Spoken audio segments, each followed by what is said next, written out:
And video too, because I could not open the hood with one hand. I don't know if I pointed out this grill, by the way, but he did make this as well. Really, really cool grill. New battery, new plug wires, new plugs, new gaskets. I mean, he went through the entire motor here. You can see the snorkel, little carbon fiber intake setup.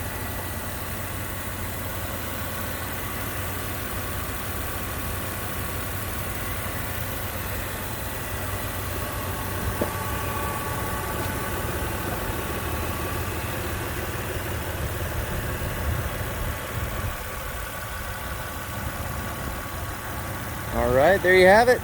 If you guys need anything else, let me know. I will be here for you.